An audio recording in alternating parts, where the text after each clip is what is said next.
My fiancé invited her ex to our wedding, so I invited his wife as my plus one. The rehearsal dinner? Legendary. I'm not the type to make rash decisions or chase drama, but when someone forces your hand, you play the cards they've dealt. What happened at that waterfront restaurant became the stuff of family legend, and honestly, I'd do it all over again. I'm Ryan, 34, a commercial real estate analyst in Boston. Bethany and I had been together for 3 years, and our wedding was set for an upscale vineyard outside the city in 5 weeks.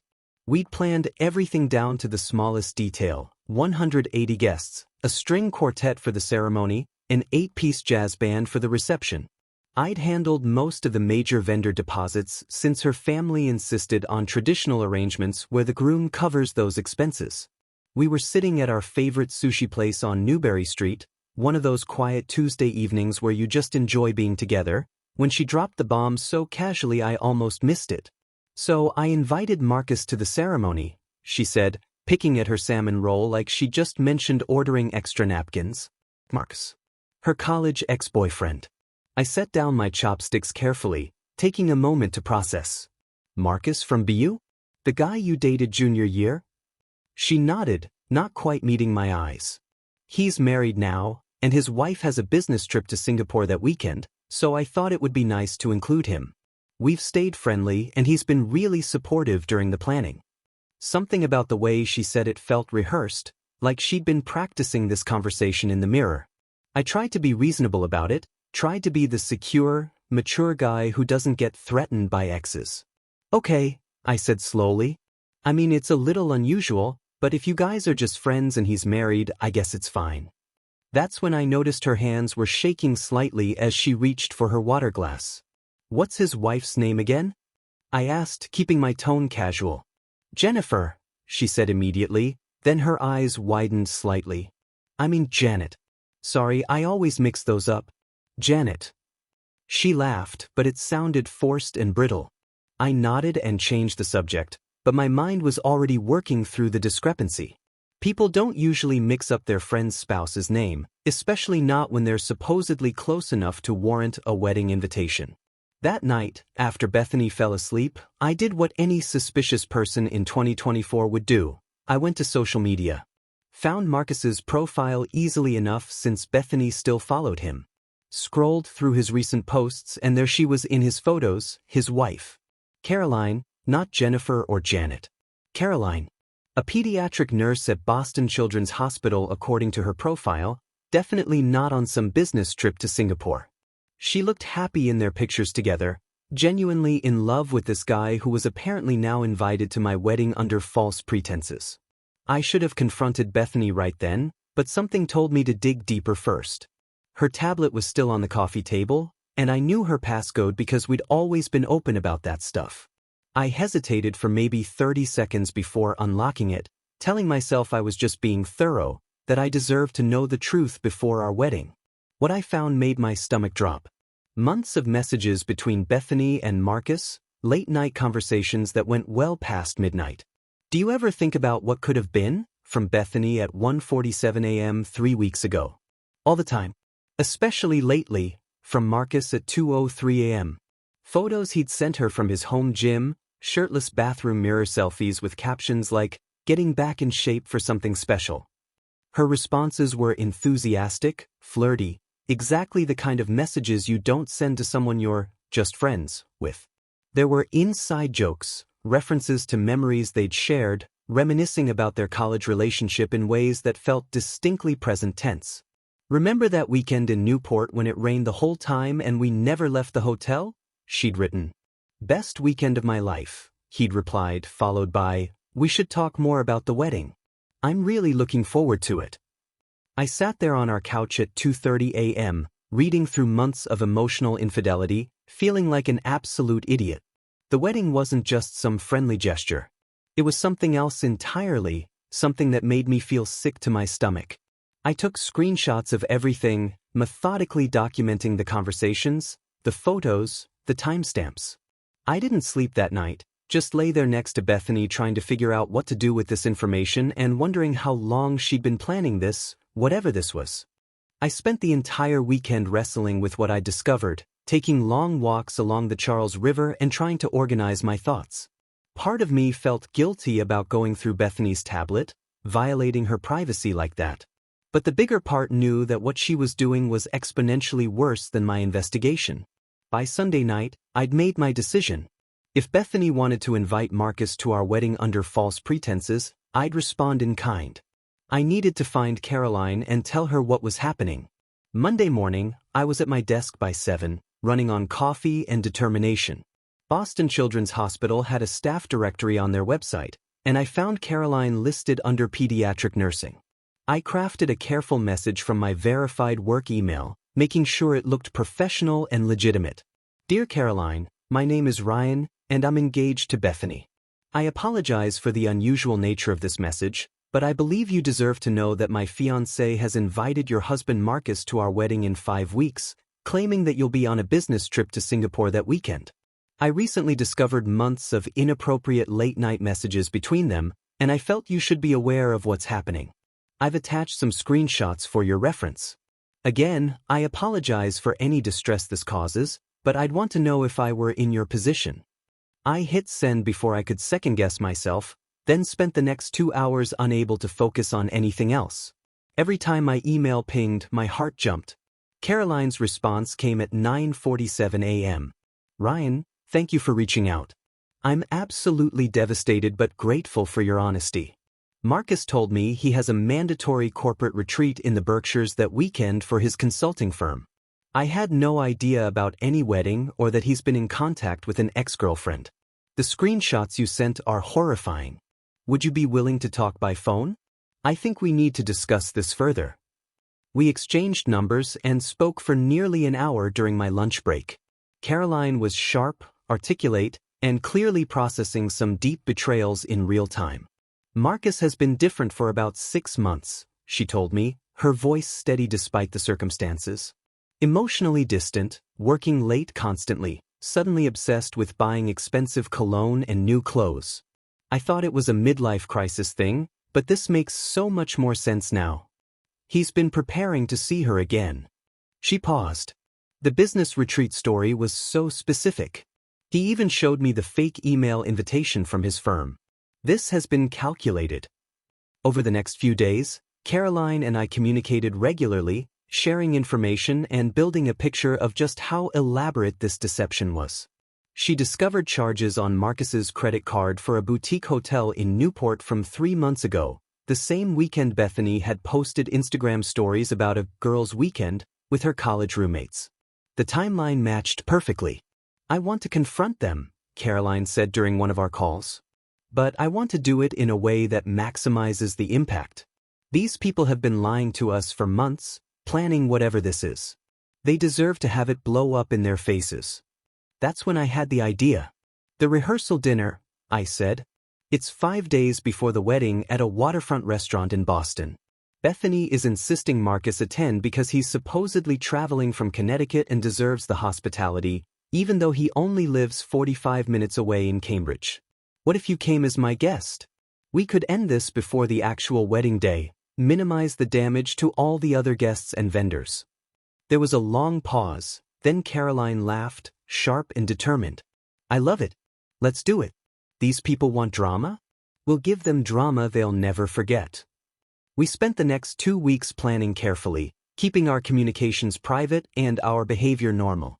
I continued wedding preparations with Bethany like nothing was wrong, which was harder than I'd imagined. Every time she mentioned Marcus, I had to bite my tongue. She kept pushing for him to sit at table 5 with my fraternity brothers rather than with her family, claiming she wanted to help him feel included since he wouldn't know many people. I noticed that table had a direct sight line to the head table where we'd be sitting. That's thoughtful of you, I said, watching her face carefully. You really want him to feel comfortable. She smiled, and for a moment I saw something calculating in her expression. Well, he's coming all this way.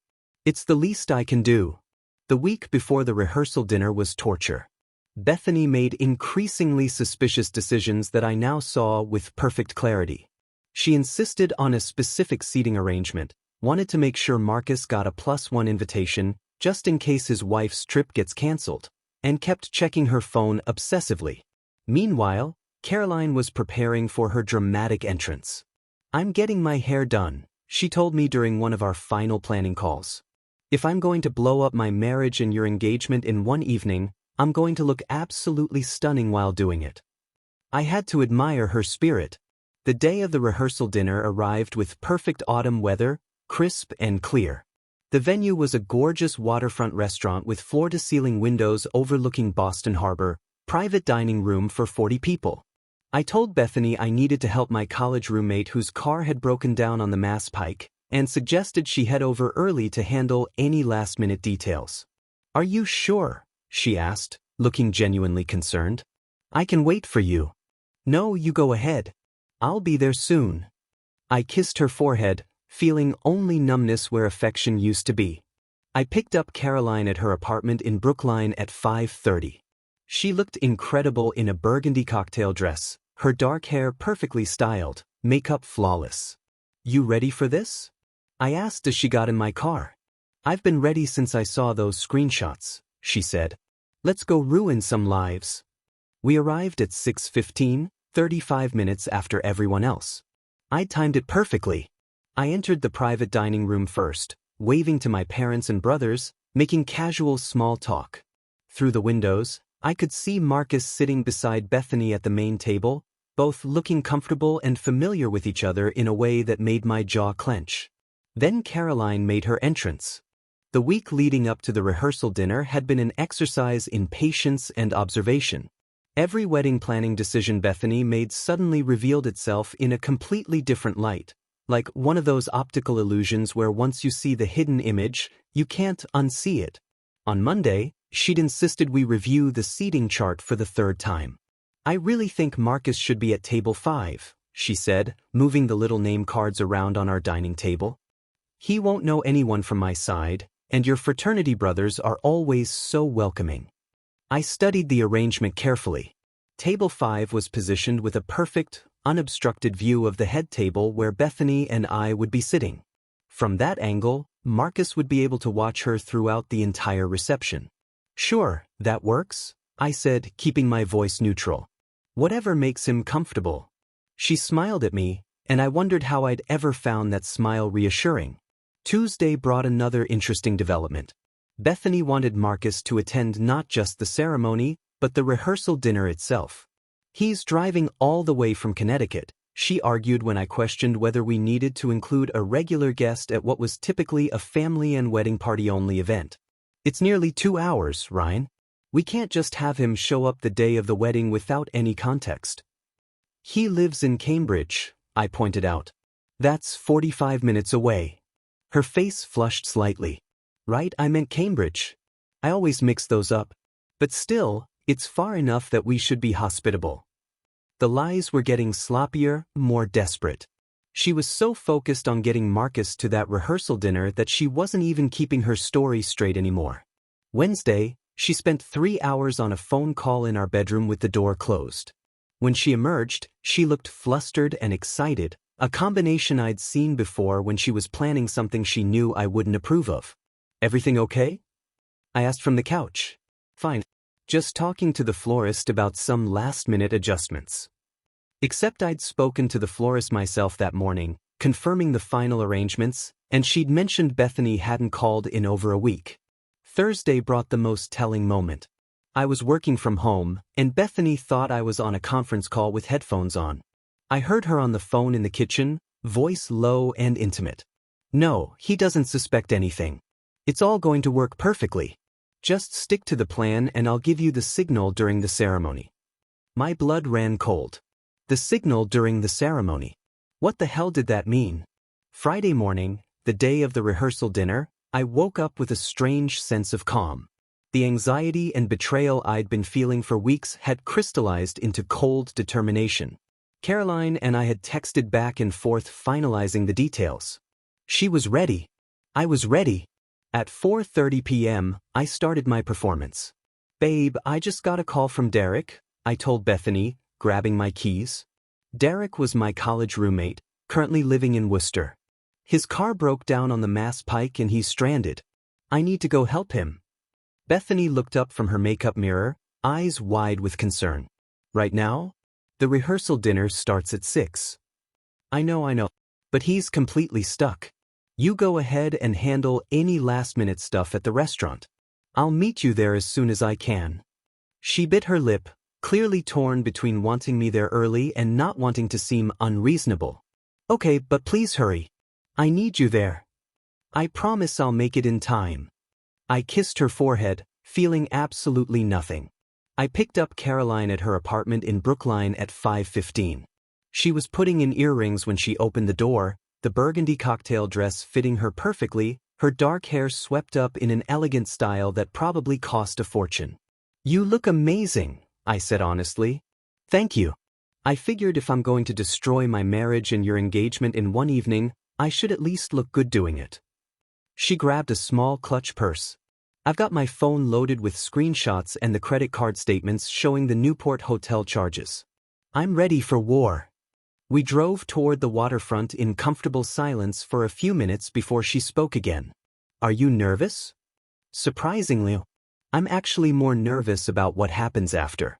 The fallout, the explanations to family, dealing with all the wedding vendors. I glanced at her. I'm furious, she said simply. Marcus and I have been married for 4 years. We were trying for a baby last year. And the whole time, he's been pining after his college girlfriend and planning whatever this is. Her voice cracked slightly. So no, I'm not nervous. I'm angry, and I want them both to feel exactly how we've been feeling. The waterfront restaurant appeared ahead, all warm lighting and harbor views. I parked and we sat there for a moment, watching people move around inside the private dining room through the floor-to-ceiling windows. I could see my parents, my brothers, Bethany's family. And there, sitting beside Bethany at the main table like he belonged there, was Marcus. That's him? Caroline asked. That's him. She studied Marcus through the window, her expression hard. He's wearing the cologne I bought him for our anniversary. The one that cost $200. She laughed without humor. He really dressed up for her. I checked my watch. 6:12 p.m. Ready? Let's do this. We walked in together, but I entered the private dining room first while Caroline waited in the lobby. The room was elegant and warm, round tables set with white linens, the harbor view creating a gorgeous backdrop. My mother spotted me immediately and waved. Ryan. We were starting to worry. Is Derek okay? He's fine. Someone from AAA showed up right after I got there. Sorry I'm late. I made my way around the room, shaking hands with my uncles, hugging my grandmother, making small talk with Bethany's parents. The whole time, I was aware of Marcus and Bethany at the main table, watching me. Bethany looked relieved. Marcus looked relaxed, confident even, like he was exactly where he was supposed to be. I deliberately positioned myself near the entrance, talking to my brother about his new job, when I gave Caroline the text signal. 30 seconds later, she walked through the doorway into the private dining room. The effect was immediate and devastating. I watched Marcus's face drain of all color, his eyes going wide with pure panic. Bethany froze mid-sentence, her hands suspended in the air where she'd been gesturing while talking to my aunt. The room didn't go completely silent immediately, but there was a noticeable drop in conversation volume as people registered a new arrival. Caroline moved through the space with the confidence of someone who knows they're about to win. Sweetheart, she called out to Marcus, her voice bright and carrying. Surprise! My Singapore trip got cancelled. The hospital administration changed the scheduling at the last minute, something about needing senior staff for an emergency review. She walked directly toward the main table where Marcus sat frozen beside my fiancée. I hope you don't mind that I crashed your corporate retreat in the Berkshires. The word, Berkshires, hung in the air like a bomb. Bethany's face flickered with confusion before understanding crashed over her features. Marcus looked like he might actually be sick. Caroline, he managed to choke out. What are you doing here? Attending a rehearsal dinner, apparently. Caroline turned to Bethany with a smile that didn't reach her eyes. You must be Bethany. I've heard so much about you. Well, actually, I hadn't heard anything about you until Ryan was kind enough to inform me that my husband has been invited to your wedding. Funny coincidence that his mandatory corporate retreat is the same weekend, don't you think? The room had gone completely silent now. 40 family members and wedding party attendees, all frozen in various states of confusion and dawning realization. My mother, God bless her, was the first to recover her composure. She stood up from her seat and moved toward Caroline with genuine warmth. "You must be Caroline," she said, extending her hand. "Ryan mentioned you might be able to join us after all. We're so glad you could make it. Please, come sit with us." She gestured toward an empty chair that happened to be positioned directly across from Marcus and Bethany, between herself and my younger brother. The seating arrangement couldn't have been more perfect if we'd planned it, which, of course, we had. Caroline settled into her seat gracefully, smoothing her dress and placing her clutch on the table. "Thank you so much for having me. This is such a lovely venue. The harbor view is stunning." She looked directly at Bethany. "You have wonderful taste. I'm sure the wedding itself will be absolutely beautiful." Bethany's mouth opened and closed, but no sound came out. She looked like someone had physically struck her. Marcus was staring at his plate, his jaw clenched so tight I could see the muscle jumping. "Caroline, we should probably talk," he finally managed, starting to stand. "Oh, we can talk right here," Caroline said pleasantly. "I don't think we have any secrets from these lovely people, do we? After all, you and Bethany have been such good friends. I'd love to hear more about your friendship." The servers began bringing out the first course, completely oblivious to the nuclear tension at the main table. I watched as a young woman placed Caesar salads in front of Marcus and Bethany, both of whom looked incapable of eating anything. "Actually," Caroline continued, pulling out her phone with deliberate casualness, "I've been learning so much about your friendship over the past few weeks. Ryan was kind enough to share some of your text conversations with me. Would anyone like to hear them?" My Aunt Margaret, who'd been watching the whole scene with the fascination of someone watching a train wreck, actually leaned forward. "I would," she said, and I nearly laughed at the boldness of it. Caroline smiled at her. "Well, let's see. There's this one from about 3 weeks ago, sent at 1:47 a.m. Bethany wrote, 'Do you ever think about what could have been?' And Marcus responded at 2:03 a.m., all the time. Especially lately." She looked up from her phone. "That's a very intimate thing to discuss with someone else's husband at 2 in the morning, don't you think?" Bethany found her voice, though it came out strangled. "Those messages were taken out of context. We were just reminiscing about college. It was innocent." "Innocent," Caroline repeated, scrolling through her phone. "Is that what we're calling it?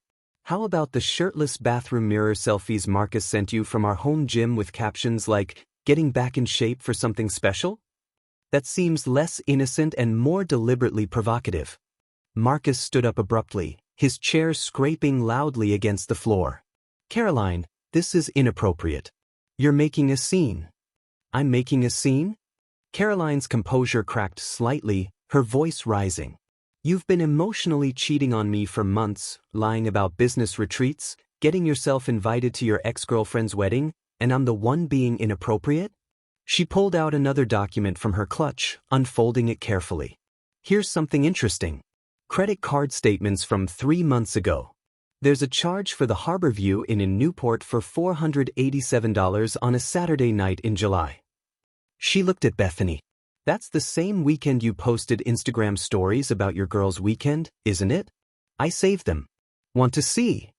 Bethany's father, a retired police lieutenant with a face like granite, stood up from his table. "Bethany Marie, what the hell is going on here?" His voice cut through the room like a blade. "Daddy, this is a misunderstanding," Bethany started, but her voice was shaking. "Ryan invaded my privacy and, don't you dare try to make this about privacy," I cut her off, speaking for the first time since Caroline had entered. "You invited your ex-boyfriend to our wedding under false pretenses. You've been having an emotional affair for months. You lied about his wife being in Singapore so I wouldn't question why she wasn't invited. This isn't about privacy, it's about betrayal." My father, normally a quiet man who avoided conflict, nodded grimly. "Son's right. This is about character, not privacy." Bethany turned her anger on me fully now, tears streaming down her face, but they looked more like fury than remorse. "You orchestrated this whole thing. You brought his wife here to humiliate me in front of everyone. I brought her here because she deserved to know the truth, I said calmly. Just like I deserve to know the truth before marrying someone who's still in love with her ex-boyfriend. I'm not in love with Marcus. The desperation in her voice was palpable now, the careful facade crumbling. He's just a friend. You're being jealous and insecure and ruining everything. Caroline laughed, sharp and bitter. A friend you meet at hotels? A friend you send late-night messages to about what could have been? I've been married to Marcus for 4 years. I know what emotional infidelity looks like, and honey, that's exactly what this is. Marcus had been trying to edge toward the exit, but my brother casually stood up and blocked his path, arms crossed. At 6'3" and a former college linebacker, he made an effective barrier. I don't think you're going anywhere yet, man. This conversation isn't finished. The hell it isn't, Marcus said, but there was no conviction in his voice. He looked defeated, trapped, like he'd walked into a situation he drastically underestimated. Bethany's mother was crying quietly, her face buried in her hands. Her father looked like he wanted to flip the entire table. My mother kept her hand on Caroline's shoulder, a gesture of solidarity that made my chest tighten with gratitude. There's more, Caroline said, and I could hear the pain underneath her anger now. I found a draft email in Marcus's account yesterday. Want to know what it said? She didn't wait for an answer. It was titled, Wedding Objection Draft, and it outlined exactly what he planned to say when the officiant asked if anyone knew why Ryan and Bethany shouldn't marry. He'd practiced specific phrases. He was literally going to object during your ceremony. The room erupted. My aunts gasped. Bethany's father swore loudly. My grandmother clutched her pearls like something out of a movie. But I just stared at Bethany, watching her face cycle through denial, panic, and finally resignation. He wasn't supposed to actually do it, she whispered, so quietly I almost didn't hear her. What? I leaned forward. What did you just say? He wasn't supposed to actually object. It was just supposed to be there as an option, in case I gave the signal. In case I decided I couldn't go through with it. Her voice broke completely. I needed to know if I was settling for your stability over his passion. I needed to test my feelings. The confession hung in the air like smoke. She just admitted in front of 40 people that she'd been planning to use our wedding ceremony as her personal emotional decision point between two men. That she'd been prepared to humiliate me at the altar if she decided Marcus was the better option. You were going to let him object, I said slowly, each word deliberate. You invited him to our wedding with a prearranged signal, ready to throw away 3 years and embarrass both families, just to test your feelings. I didn't know what I wanted. Bethany was sobbing now, mascara running down her face. You're safe and stable and perfect on paper, but Marcus makes me feel alive. I thought if I saw you both in the same place at the wedding, I'd finally know for sure.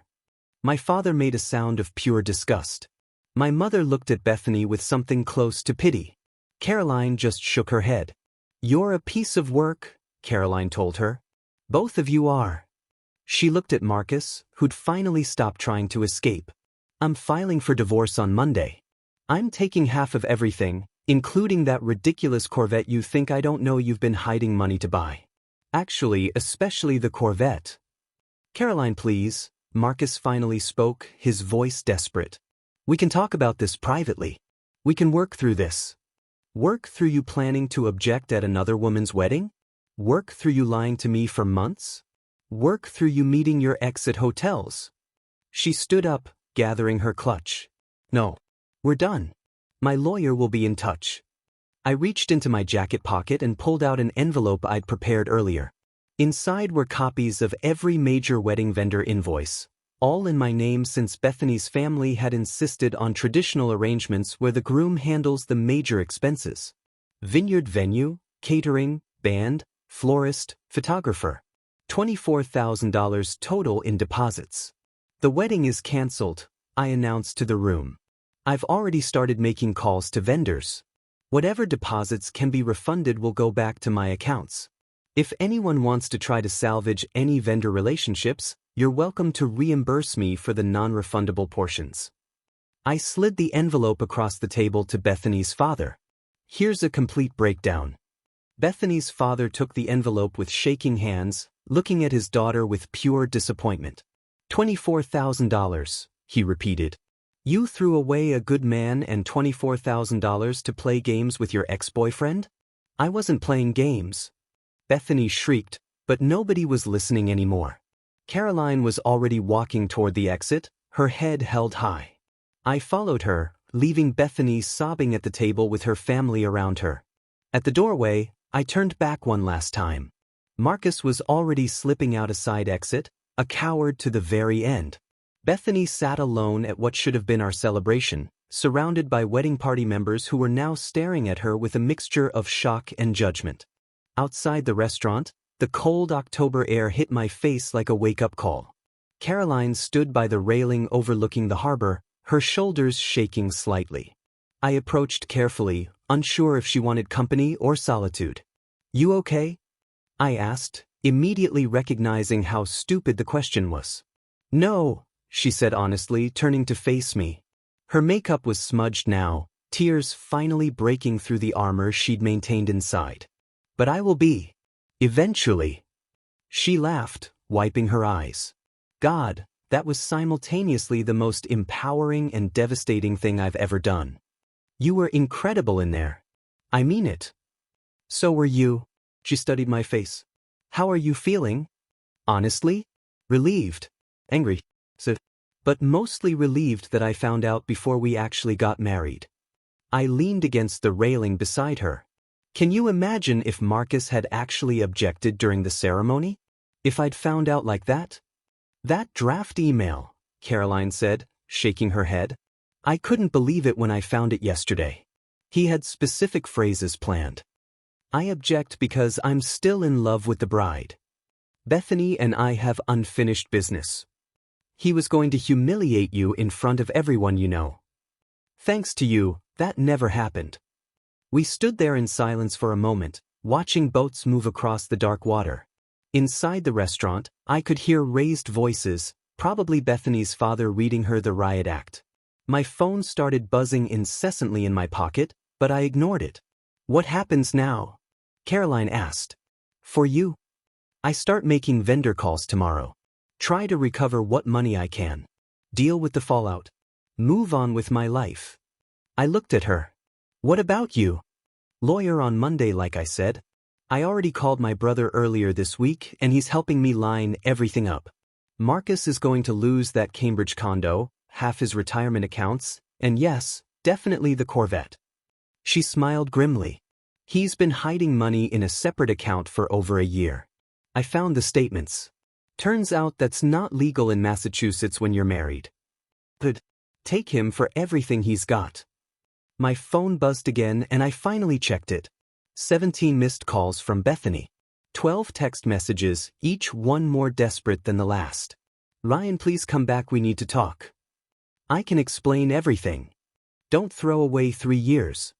I love you, it's always been you. Marcus meant nothing, I swear. I showed a few to Caroline. She snorted. Classic.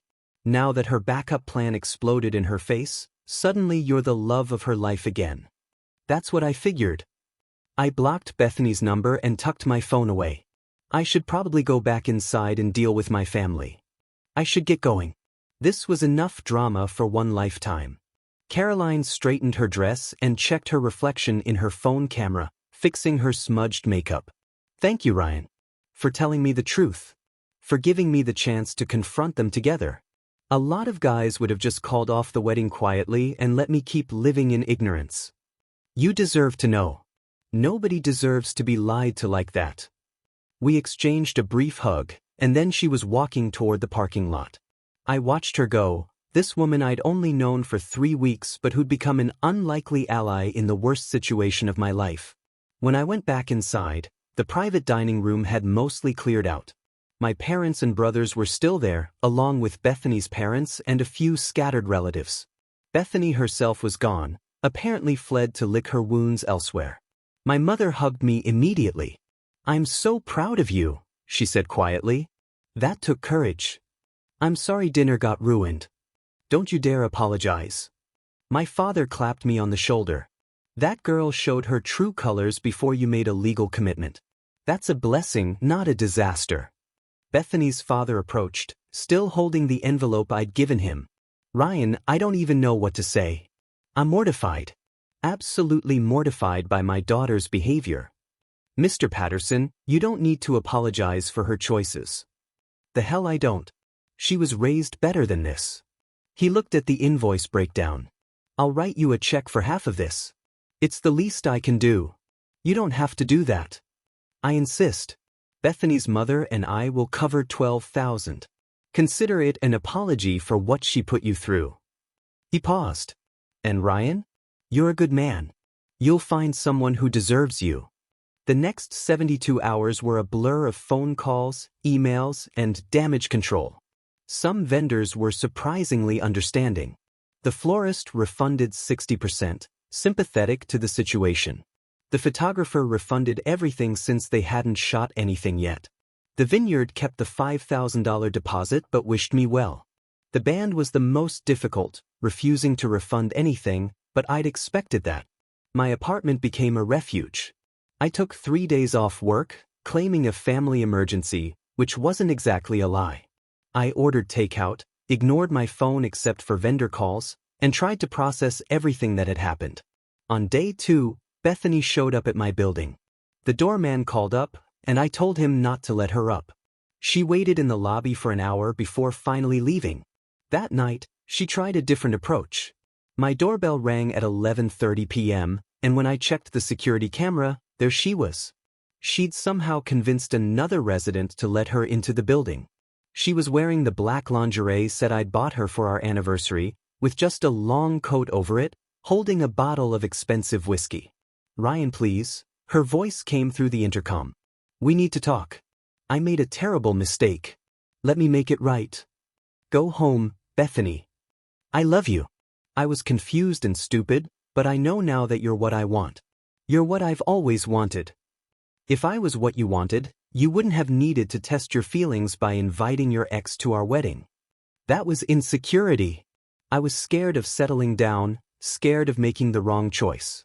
But standing there watching you walk away, I realized you were the right choice all along. I almost felt sorry for her. Almost. You didn't realize anything, Bethany. You just lost your backup plan and now you're trying to salvage your first option. I'm not interested. Ryan, please. 3 years together has to mean something. It did mean something. It meant I learned what I don't want in a partner. Someone who sees me as safe and stable rather than exciting. Someone who keeps her ex-boyfriend as a backup plan. Someone who would humiliate me at our own wedding just to figure out her feelings. I wouldn't have actually let him object. That was just a safety net. A safety net. Exactly like I was your safety net. Your stable, boring fallback option. I could see her crying on the camera, mascara running again. You're not boring.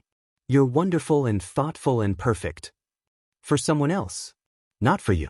Go home. She stayed there for another 20 minutes before finally leaving. I watched on the security camera as she walked down the hallway, shoulders slumped, coat barely covering the lingerie. When manipulation failed, Bethany moved to phase 3, social media warfare. She posted a long, carefully crafted story on Instagram about privacy violations, controlling behavior, and how sometimes the people you trust most betray you in unimaginable ways. She painted herself as the victim of my jealousy and insecurity, a woman who'd only been trying to maintain healthy friendships while her fiancé invaded her privacy and orchestrated a public humiliation. The comments were initially sympathetic. Her friends rallied around her, posting heart emojis and messages of support. You deserve better. His loss. King behavior recognizes king behavior, and he clearly wasn't king material. I didn't respond. Didn't engage. Just watched the narrative she was building with detached curiosity. Caroline, however, had no such restraint. She'd apparently been monitoring the situation through mutual friends, and 3 hours after Bethany's post went up, Caroline posted her own response. She included carefully selected screenshots, Marcus's shirtless gym selfies with the caption, "Getting back in shape for something special." The 2 a.m. text exchange about what could have been. The credit card statement showing the Newport hotel charge alongside Bethany's Instagram story from that same weekend claiming she was with girlfriends. And the absolute knockout punch, a partial screenshot of Marcus's draft email, showing just enough of his planned wedding objection to make the intention crystal clear. Caroline's caption was simple: the truth about healthy friendships and who the real victim is here. Some people rewrite history when the present doesn't work out in their favor. The response was immediate and brutal. Bethany's comments section flooded with questions, accusations, demands for explanation. Her carefully constructed victim narrative collapsed in real time. Within an hour, she deleted her original post, but the screenshots had already spread through our entire social circle. My phone exploded with messages from friends I hadn't heard from in years. Dude, is this real? Holy hell, she was planning to let him object? You dodged a nuclear missile. I responded to a few, kept it brief and dignified. Yes, it was real. Yes, I was doing okay. No, I didn't want to discuss it further. But the absolute pinnacle of the digital warfare came when one of Caroline's friends, someone with apparently superior internet stalking skills, discovered something truly remarkable. Marcus's original wedding objection draft wasn't just a draft. He'd sent it to someone for feedback. That someone was his older brother, who'd apparently replied with detailed advice on how to make the objection more emotionally impactful, suggesting specific gestures and timing. They'd planned this together, workshopped it like a screenplay. Caroline posted those screenshots too. The internet lost its collective mind. By the end of the week, Bethany had deleted all her social media accounts. Marcus had been fired from his consulting firm after the screenshots went viral within his professional network, apparently objecting at weddings and planning emotional affairs didn't align with their corporate values. The digital fallout had exceeded anything I could have imagined, but I was already moving forward. Saturday arrived, what should have been my wedding day. I woke up early, not with dread or sadness, but with a strange sense of freedom. My college roommate Derek, the one I'd supposedly been helping on the Mass Pike, called at 7 a.m. Dude, deep-sea fishing charter. I've got 8 guys lined up, all your groomsmen. We're going out to Stellwagen Bank. You in? Absolutely. By 9 a.m., I was on a boat heading out of Boston Harbor toward Cape Cod, surrounded by my closest friends, beer in hand, ocean spray in my face. It was perfect. My brother raised his bottle. To Ryan, who dodged the worst mistake of his life. Everyone cheered. We spent the day catching striped bass and bluefish, trading stories, not mentioning Bethany or Marcus once after that initial toast. Just guys being guys, celebrating freedom and friendship. Meanwhile, according to my mother who couldn't resist texting updates, Bethany had apparently driven to the vineyard venue anyway. She'd put on her wedding dress, full hair and makeup, and showed up alone at the venue that had canceled our booking 2 days prior.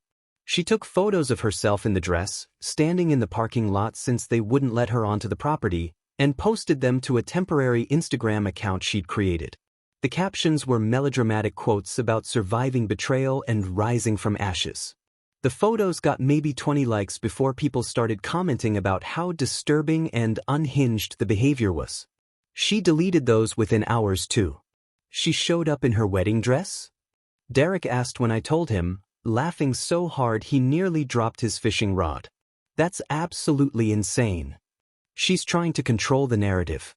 Make herself look like the heartbroken victim instead of the person who orchestrated the whole mess. I reeled in another fish, feeling the weight and pull of something real, something honest. Let her have her performance. I'm here living my actual life. We came back to dock at sunset, sunburned and happy, with enough fish to fill 3 coolers. That night, my groomsmen and I had dinner at a steakhouse, the expensive kind that Bethany always wanted to go to but I'd avoided because of the prices. We ordered appetizers, premium steaks, top-shelf whiskey. I paid for everything without even checking the total, something I could now afford because I wasn't subsidizing someone else's fantasy lifestyle. You seem different, my brother observed as we were leaving. More relaxed. I feel different. Lighter. It was true. The weight I'd been carrying for months, maybe even years, had lifted. I hadn't realized how much energy I'd been spending trying to be enough for someone who'd never really wanted me. The following week brought news through mutual friends. Marcus had moved out of his Cambridge condo, which was being sold as part of the divorce settlement. He'd taken a job in some suburban office park making a fraction of what he used to, his reputation in the Boston consulting world completely destroyed. Caroline's lawyer was ruthless, and Massachusetts divorce laws favored her since Marcus's affair was documented so thoroughly. She got the house, half his retirement accounts, alimony for 3 years, and yes, the Corvette he'd been secretly buying. Caroline had sent me a photo of herself sitting in the driver's seat, holding the keys, with a huge grin. The caption, "Best divorce prize ever. Want to go for a ride sometime?" I'd laughed and congratulated her. We'd stayed in touch, occasional texts checking in on each other, two people bonded by a shared trauma that had somehow turned into mutual victory. Bethany's situation was less triumphant. She'd moved back to her childhood home in Newton, living in her bedroom with her parents. Her job at the nonprofit was still intact, but her social circle had evaporated. The friends who'd initially rallied around her had quietly distanced themselves after Caroline's evidence dump, and the wedding party members who'd witnessed the rehearsal dinner confrontation had spread the story throughout our entire network. She tried reaching out to me twice more through mutual friends, asking if we could meet for coffee, just to talk. I declined both times. There was nothing left to say. A month after the canceled wedding, I did something I'd been putting off for years. I booked a solo trip. 1 month through Argentina and Chile, using the money I'd gotten back from vendor refunds and what I'd been saving for the honeymoon. I'd always wanted to see Patagonia, wanted to do wine tasting in Mendoza, wanted to trek through Torres del Paine. Bethany had always shot down my South America ideas, claiming she wanted to go somewhere with better resorts and shopping. Now I could go wherever I wanted. The trip changed my perspective on everything. Hiking through mountains that made Boston's problems seem microscopic. Drinking wine that cost $3 a bottle but tasted better than anything I'd had in expensive restaurants.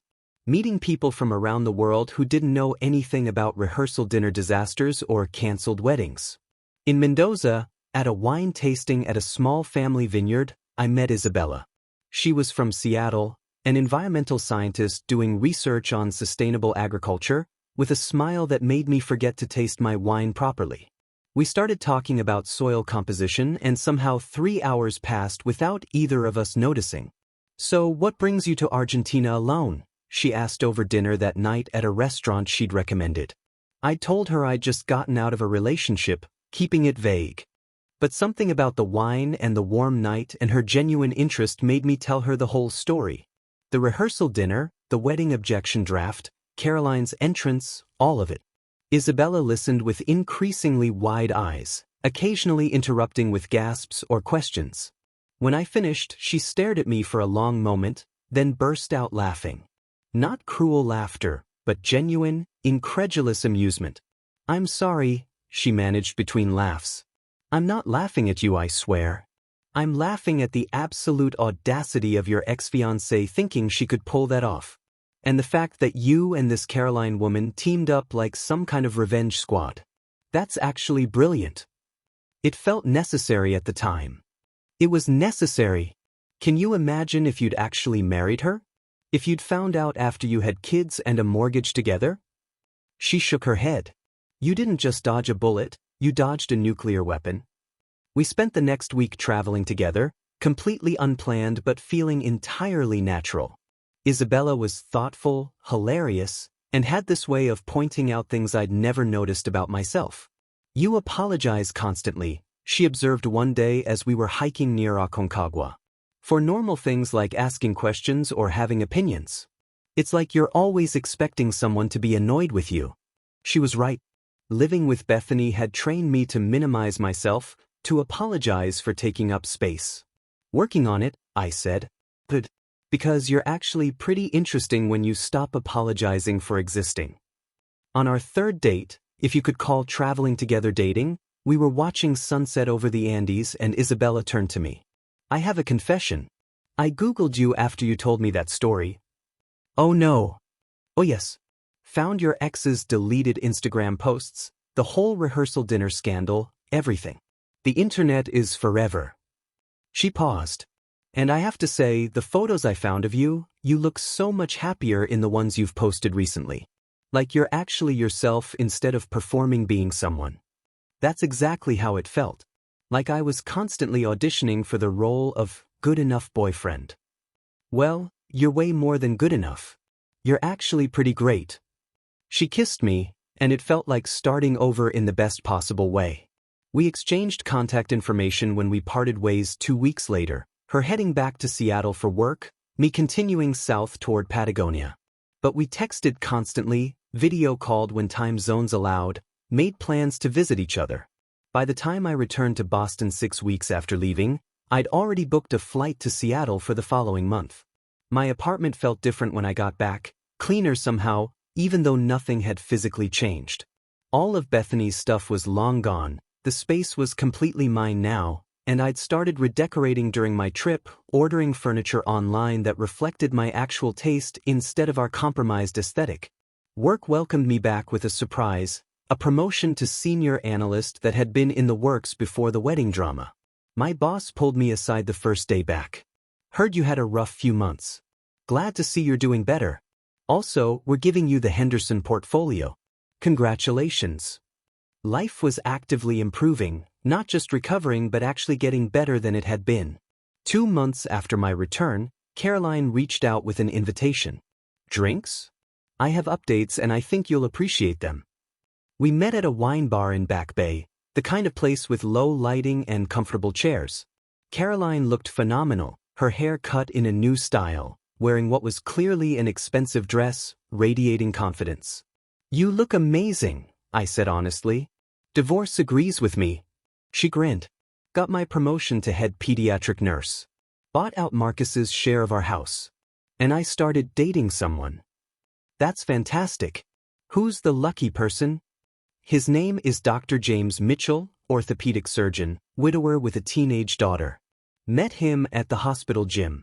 He's kind, stable, thinks my Corvette is hilarious, and most importantly, he's never once made me feel like I'm not enough. She raised her glass. To finding people who actually deserve us. I'll drink to that. We caught up on everything.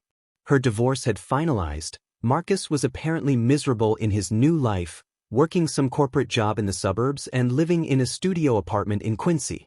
His brother, the one who'd helped workshop the wedding objection, had publicly disowned him after the screenshots went viral, claiming he'd been joking and never thought Marcus would actually consider it. Liar, Caroline said cheerfully. But whatever helps him sleep at night. What about Bethany? I asked, not because I cared deeply but because I was curious. Still living with her parents from what I hear. Still working at the nonprofit. Her friend group completely abandoned her after everything came out. Apparently she's in therapy now, which is probably a good thing. She paused. Her father still sends Christmas cards to my parents, apologizing for her behavior. He reimbursed me for half the wedding expenses. $12,000. But that's the least he could do. Caroline studied me. You seem really happy, Ryan. Different from the stressed-out guy I met 3 months ago who was planning a wedding to the wrong person. I am happy. Genuinely. I told her about Isabella, about our plans, about how different it felt to be with someone who appreciated me instead of tolerated me. Bring her to Boston. I want to meet her. James and I can double date with you guys. She'd love that. Fair warning, she thinks our rehearsal dinner revenge story is the funniest thing she's ever heard. It kind of is in retrospect. Caroline laughed. Though living through it was absolutely terrifying. The holidays came, my first since the canceled wedding.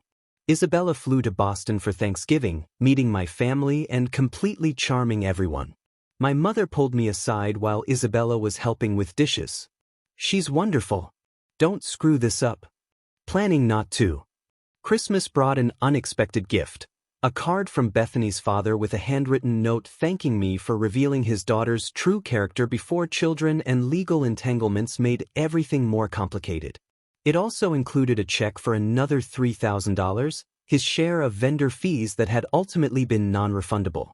I deposited the check and used it to buy Isabella a plane ticket to visit again in January.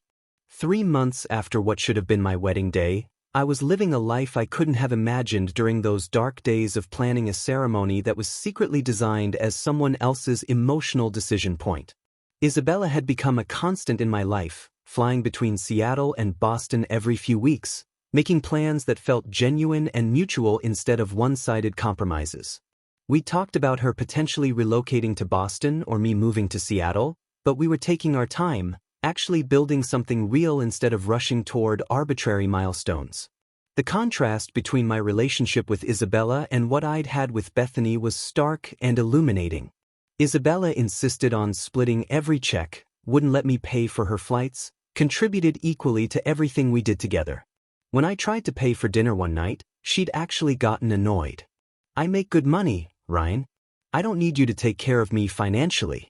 I want a partner, not a provider."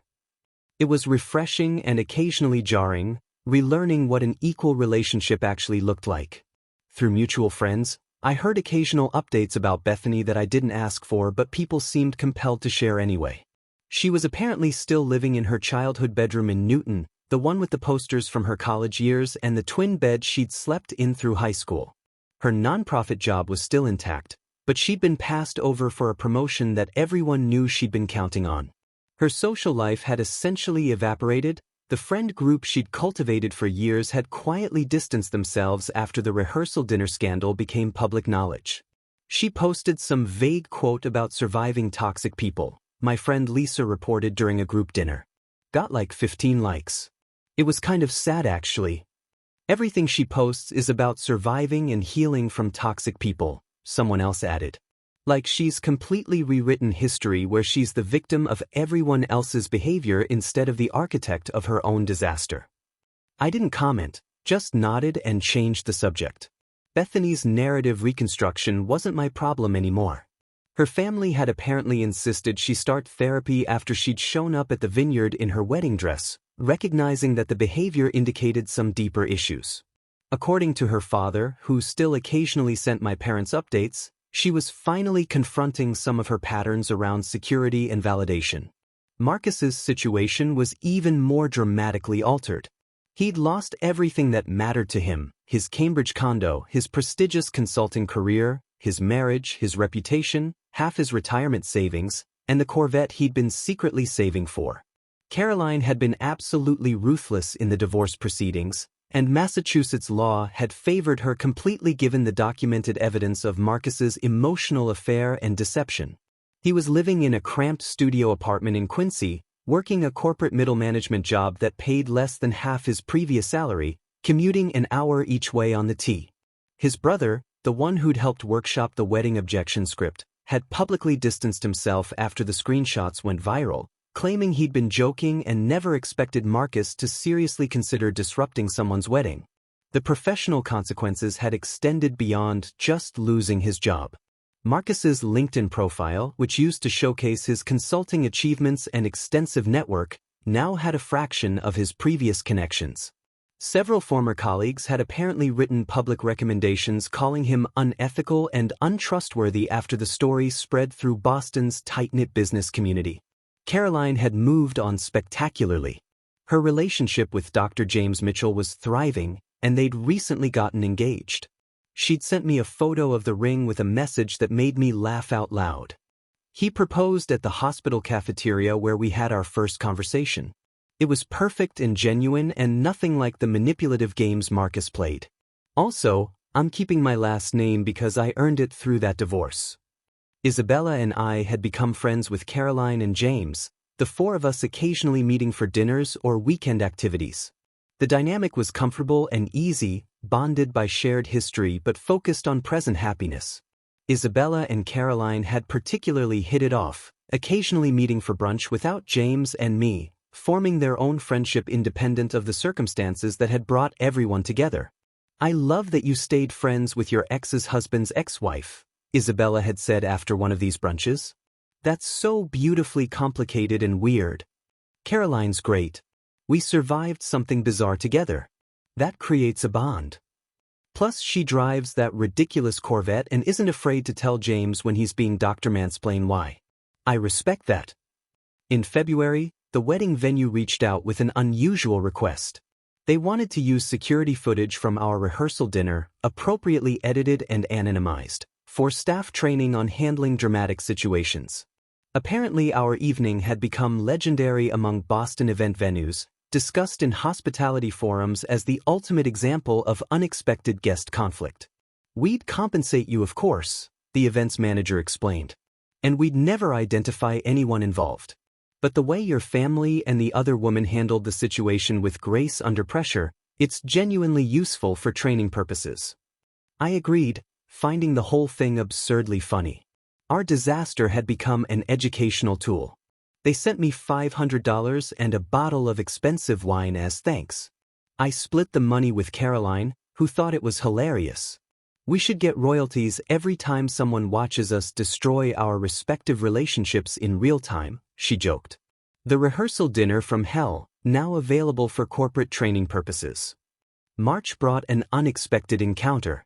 I was having coffee with Isabella at a place in Cambridge, discussing her potential job offers in Boston, when I saw her. Bethany, looking smaller somehow, sitting alone at a corner table with a laptop and untouched lot. She was wearing clothes that looked expensive but worn, her hair pulled back in a messy ponytail, dark circles under her eyes visible even from across the room. She spotted me at the same moment I saw her.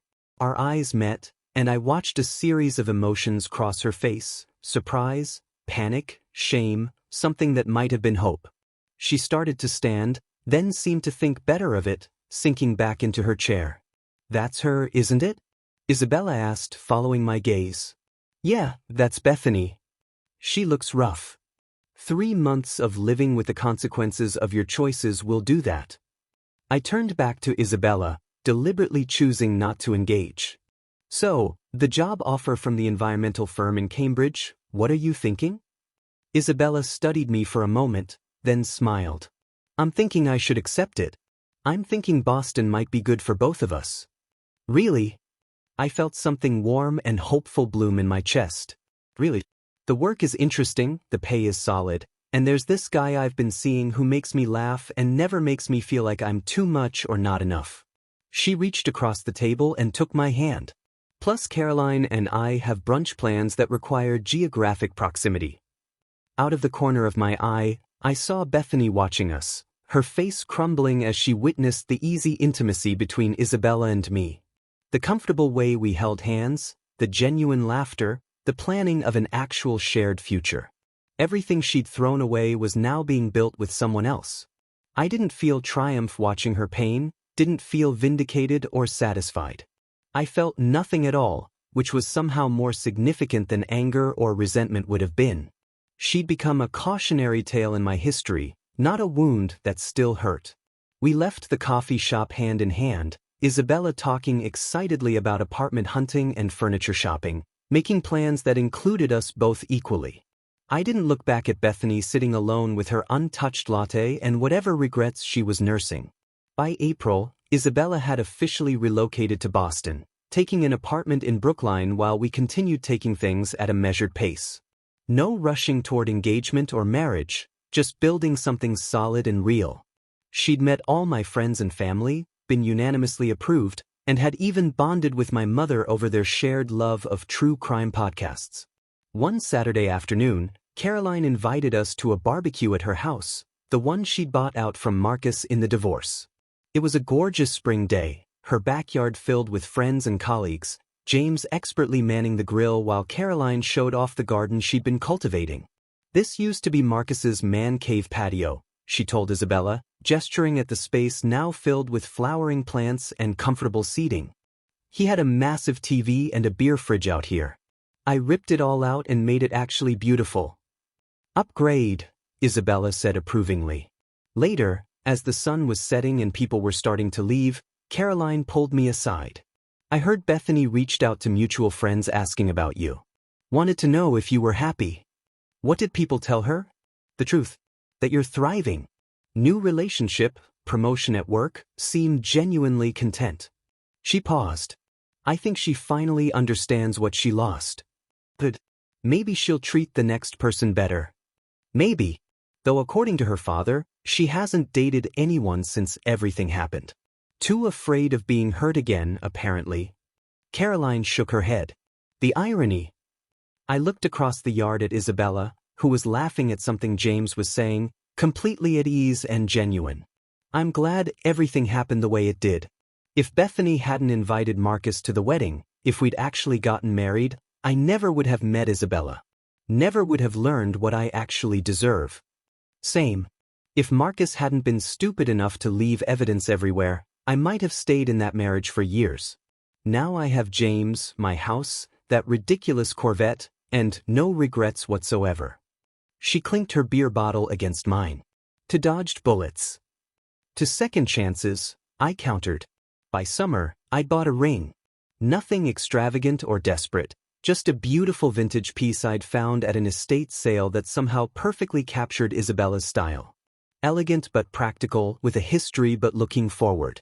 I was planning to propose on Christmas morning, 9 months after we'd first met in that Mendoza vineyard, giving us plenty of time to be absolutely certain. No rushing, no pressure, just two people who'd found each other and decided to build something lasting.